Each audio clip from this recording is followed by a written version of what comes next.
হযরত ইউসুফ আলাইহিস সালামকে বাজারে তুললেন গোলাম হিসেবে বিক্রি করার জন্য।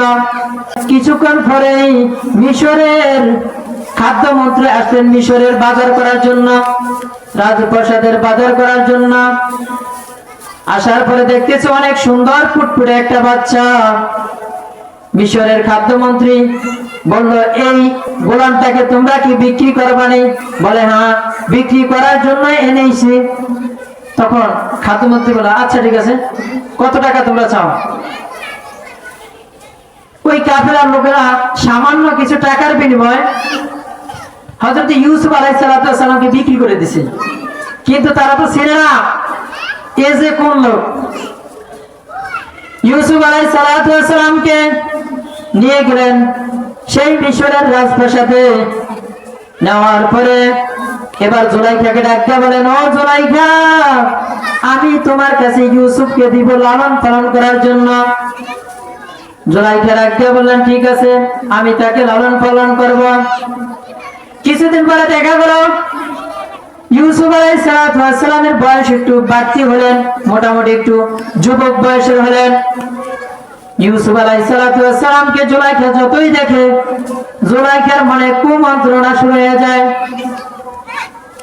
একদিন হঠাৎ হযরত ইউসুফ আলাইহিস সালামকে 7টা দরজার ভিতরে একটা কামরা ছিল, ওই কামরার ভিতরে নিয়ে যায় আর 7টা দরজার ভিতরে বড় বড় তালা লাগিয়ে দেয়। এরপরে হযরত ইউসুফ আলাইহিস সালামকে জুলাইখা ডাক দিয়ে বলতেছে, ইউসুফ, তুমি আমার দিকে আসো। ইউসুফ আলাইহিস সালাম যখন এক পা বাড়াইলেন, আল্লাহ পাক রব্বুল আলামিন মানুষের চেহারা ধরে জিবরাইল আলাইহিস সালামকে পাঠিয়ে দিলেন। হযরত ইউসুফ আলাইহিস সালাম ডান দিকে তাকাইতেছেন, দেখতেছেন হযরত ইয়াকুব আলাইহিস সালাম তাকে বলতেছে, আল্লাহকে ভয় করো হে ইউসুফ, হে আমার প্রিয় সন্তান, তুমি আল্লাহকে ভয় করো। হযরত ইউসুফ আলাইহিস সালাম বাম দিকে তাকায়, বাম দিক থেকে হযরত ইয়াকুব আলাইহিস সালামের চেহারা ধরে দেওয়াল থেকে আওয়াজ আসতেছে, ও ইউসুফ, আমার প্রিয় সন্তান, তোমার মনে কি আল্লাহর ভয় নাই?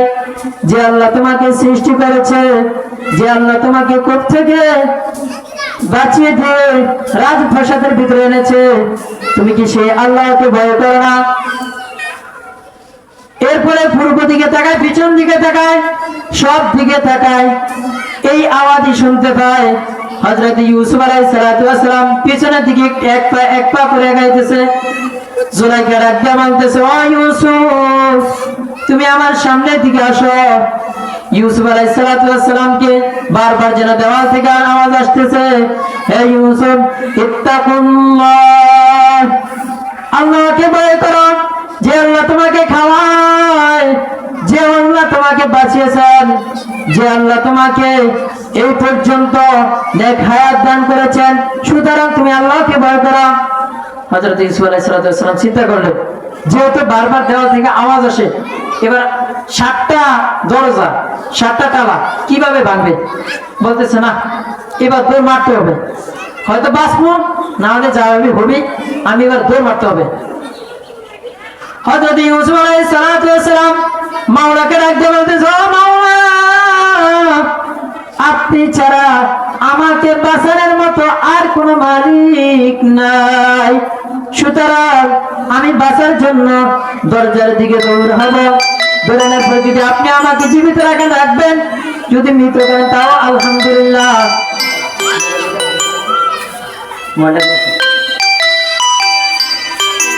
ইউসুফ আলাইহিস সালাম এমন জোরে দৌড় মারলেন, আল্লাহ পাকের কুদরতে 7টি দরজা তারা ঠাস ঠাস করে ভেঙে গেল। হযরত ইউসুফ আলাইহিস সালাম খাদ্যমন্ত্রীর সামনে গিয়ে পড়লেন।